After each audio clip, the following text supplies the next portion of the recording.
Comprendre la dépendance aux drogues. Une introduction. La dépendance aux drogues est une pathologie grave. Il est important de bien la comprendre. Considérez-la comme une maladie chronique qui affecte le cerveau. Cette maladie pousse une personne à rechercher et à consommer des drogues de manière compulsive. Elle le fait malgré la connaissance des conséquences néfastes. Ce n'est pas simplement un manque de volonté ou une défaillance morale. C'est une maladie complexe qui modifie fondamentalement le fonctionnement du cerveau, rendant incroyablement difficile pour quelqu'un d'arrêter de consommer des drogues par ses propres moyens. Beaucoup de personnes luttent contre cela, et il est essentiel d'aborder le sujet avec compassion et compréhension, sans jugement. Le parcours vers la dépendance est rarement un choix conscient de devenir dépendant. Au lieu de cela, il commence souvent par un usage expérimental, peut-être par curiosité ou sous la pression sociale. Pour certains, cela peut être une tentative de faire face au stress, à l'anxiété ou à une douleur sous-jacente. Avec le temps, une consommation répétée peut altérer la chimie du cerveau. Cela conduit à un état où la drogue devient nécessaire pour que la personne se sente normale. Cette transition d'un usage volontaire à un usage compulsif est une caractéristique de la dépendance. C'est un processus graduel, souvent insidieux, qui prend les individus et leurs familles au dépourvu à mesure que le problème s'aggrave. De nombreux facteurs différents peuvent d'ailleurs contribuer au développement d'une dépendance chez une personne. Il n'y a pas de cause unique applicable à tout le monde. C'est généralement une combinaison de prédispositions biologiques, de vulnérabilité psychologique et d'influences sociales ou environnementales. Par exemple, le patrimoine génétique d'une personne peut la rendre plus susceptible. De même, vivre un traumatisme ou dans un environnement où la consommation de drogue est répandue peut augmenter le risque. Comprendre cette nature multifactorielle est absolument crucial. Cela nous aide à développer des stratégies plus efficaces pour la prévention et le traitement complet, adaptés aux besoins individuels. L'impact de la dépendance aux drogues s'étend bien au-delà de l'individu qui lutte contre la consommation de substances. Il se propage, affectant les familles, les amis et des communautés entières. Les familles éprouvent souvent une détresse émotionnelle, des difficultés financières et des relations brisées. La société dans son ensemble en supporte le fardeau par l'augmentation des coûts des soins de santé, la réduction de la productivité au travail et les défis pour la sécurité publique. Par conséquent, la dépendance aux drogues n'est pas seulement un problème personnel, c'est un problème de santé publique majeur qui exige notre attention et nos ressources collectives. Y remédier efficacement nécessite une approche globale, impliquant les soins de santé, l'éducation et les systèmes de soutien communautaire. En tant que professionnel de la santé, je vois chaque jour les effets dévastateurs de la dépendance. Il est crucial de fournir un soutien continu et des ressources adaptées. J'ai lutté contre la dépendance pendant des années. Trouver un groupe de soutien et des professionnels compréhensifs a été un tournant dans ma vie. Ces témoignages montrent l'importance d'une approche collective et bienveillante pour lutter contre la dépendance. Les racines complexes de la dépendance, causes et mécanismes cérébraux. Les facteurs biologiques jouent un rôle important dans le développement de la dépendance. Nos gènes, le véritable plan directeur de notre corps, peuvent rendre certains individus plus vulnérables que d'autres. S'il existe des antécédents familiaux de dépendance, par exemple, une personne peut avoir une prédisposition génétique plus élevée. Cela ne signifie pas que la dépendance est inévitable pour eux, mais leur niveau de risque peut être élevé. De plus, certaines caractéristiques cérébrales, présentes dès la naissance ou développées tôt dans la vie, peuvent influencer la façon dont une personne réagit aux drogues. La manière dont leur corps métabolise les substances peut également affecter leur susceptibilité à devenir dépendant. Les facteurs psychologiques contribuent tout autant au risque de dépendance. De nombreuses personnes qui développent des troubles liés à l'usage de substances luttent également contre des problèmes de santé mentale concomitants. Des problèmes tels que la dépression, les troubles anxieux ou le trouble de stress post-traumatique peuvent rendre une personne plus susceptible de se tourner vers les drogues comme forme d'automédication. L'usage de substances peut soulager temporairement les symptômes ou offrir une échappatoire à la douleur émotionnelle. Cependant, ce mécanisme d'adaptation est finalement destructeur. Le stress, une faible estime de soi et des antécédents de traumatisme sont également des facteurs de risque psychologique importants qui peuvent ouvrir la voie à la dépendance.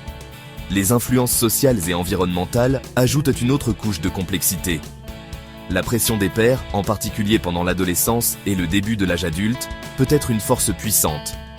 Le désir de s'intégrer ou d'être accepté par un groupe social peut conduire à une première expérimentation de drogue. Vivre dans une communauté où les drogues sont facilement accessibles et où leur usage est normalisé augmente également le risque. De plus, des facteurs tels que la pauvreté, le manque d'opportunités éducatives ou professionnelles et un environnement familial instable peuvent contribuer à la probabilité de consommation de substances et de dépendance. Un réseau de soutien social solide, à l'inverse, peut être un facteur protecteur. Au cœur de la dépendance se trouvent des mécanismes neurochimiques complexes dans le cerveau. Les drogues d'abus interfèrent directement avec le système de récompense naturelle du cerveau. Ce système est conçu pour nous motiver à répéter des comportements essentiels à la survie, comme manger ou socialiser, en libérant de la dopamine, un neurotransmetteur associé au plaisir et à la récompense. Les substances addictives détournent ce système. Elles provoquent une libération massive de dopamine, bien supérieure à celle produite par les récompenses naturelles. Cette euphorie intense renforce fortement le comportement de consommation de drogue, apprenant au cerveau à prioriser la drogue par-dessus tout. Avec le temps, le cerveau s'adapte à ces niveaux anormalement élevés de dopamine, ce qui entraîne une tolérance et un sevrage. Identifier la dépendance, substances courantes et signes avant-coureurs. Plusieurs substances sont bien connues pour leur fort potentiel addictif, chacune affectant le cerveau de manière distincte. Les opioïdes, tels que l'héroïne, et les analgésiques sur ordonnance comme l'oxycodone, sont particulièrement réputés pour cela. Ils produisent une euphorie intense et un soulagement de la douleur, mais peuvent rapidement entraîner une dépendance physique. Les stimulants comme la cocaïne et la méthamphétamine créent une puissante sensation d'énergie et de vigilance, mais leur usage peut rapidement devenir compulsif. Même le cannabis, souvent perçu par certains comme moins nocif, peut entraîner une dépendance, en particulier avec les variétés à haute puissance et un usage fréquent. Comprendre les risques spécifiques associés aux différentes substances est crucial, tant pour les usagers que pour les professionnels de santé. Au-delà de ces exemples bien connus, de nombreuses autres substances comportent un risque de dépendance. L'alcool, une substance légale et socialement acceptée, est l'une des causes de dépendance les plus courantes dans le monde. La nicotine, présente dans les produits du tabac, est également très addictive, ce qui fait de l'arrêt du tabac un défi important pour beaucoup. Certains médicaments sur ordonnance, lorsqu'ils sont mal utilisés, peuvent également entraîner une dépendance.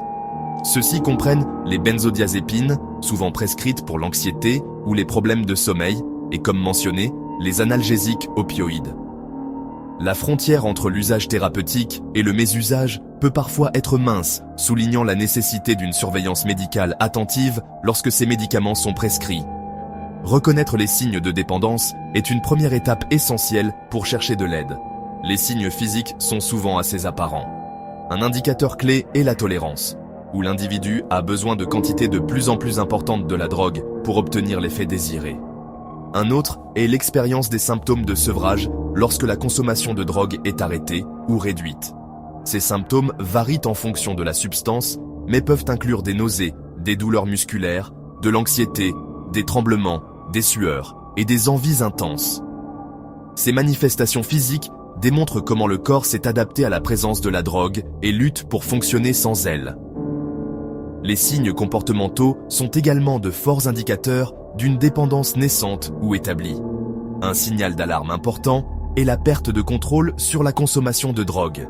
La personne peut consommer plus que prévu ou pendant des périodes plus longues. Elle peut se retrouver à négliger des responsabilités importantes au travail, à l'école ou à la maison à cause de sa consommation de substances.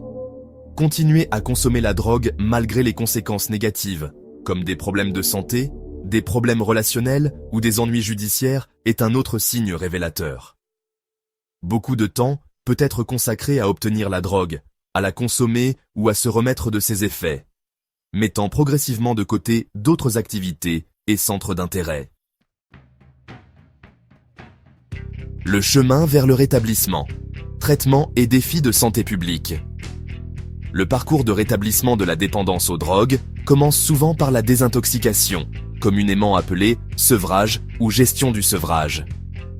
C'est le processus qui consiste à éliminer la drogue du corps en toute sécurité et à gérer les symptômes de sevrage, souvent désagréables et parfois dangereux, qui l'accompagnent. Selon la substance et la gravité de la dépendance, une surveillance médicale est fréquemment nécessaire. Par exemple, le sevrage de l'alcool ou des benzodiazépines peut mettre la vie en danger et nécessite généralement une désintoxication médicalement supervisée. L'objectif principal ici est de stabiliser physiquement l'individu afin qu'il puisse s'engager dans un traitement ultérieur. Après la désintoxication, diverses formes de thérapie jouent un rôle crucial dans le rétablissement à long terme. Les thérapies comportementales sont essentielles pour aider les individus à comprendre les causes profondes de leur dépendance et à développer des mécanismes d'adaptation plus sains. La thérapie cognitivo-comportementale, par exemple, aide les patients à identifier et à modifier les schémas de pensée et les comportements négatifs associés à la consommation de drogue. L'entretien motivationnel est une autre approche efficace qui aide les individus à construire leur propre motivation au changement. La thérapie de groupe et les groupes de soutien, comme les narcotiques anonymes ou les alcooliques anonymes, offrent un soutien par les pairs, inestimable, et un sentiment de communauté, réduisant les sentiments d'isolement. Dans de nombreux cas, les médicaments peuvent être un élément important d'un plan de traitement complet, en particulier pour la dépendance à certaines substances comme les opioïdes ou l'alcool. Pour la dépendance aux opioïdes, des médicaments tels que la méthadone, la buprenorphine ou la naltrexone peuvent aider à réduire les envies irrépressibles et à prévenir les rechutes. Ces médicaments agissent soit en imitant les effets des opioïdes de manière contrôlée, soit en bloquant leurs effets, soit en réduisant les sensations agréables. Pour la dépendance à l'alcool, des médicaments comme la naltrexone, la camprosate ou le disulfiram peuvent favoriser l'abstinence. Il est important de comprendre que ces médicaments ne sont pas un remède miracle, mais des outils pour soutenir le rétablissement parallèlement à la thérapie. La dépendance aux drogues représente un formidable défi de santé publique aux conséquences étendues. Selon des rapports mondiaux récents, les troubles liés à l'usage de substances affectent des millions de personnes dans le monde, entraînant une morbidité et une mortalité importantes. Le fardeau économique est également considérable, englobant les dépenses de santé, la perte de productivité et les coûts liés à la criminalité et à l'application de la loi. Des programmes de prévention efficaces, en particulier ceux ciblant les jeunes, sont essentiels. Garantir l'accès à un traitement abordable et fondé sur des preuves est tout aussi crucial. De plus, réduire la stigmatisation associée à la dépendance est primordial, car elle empêche souvent les individus de rechercher l'aide dont ils ont désespérément besoin et qu'ils méritent.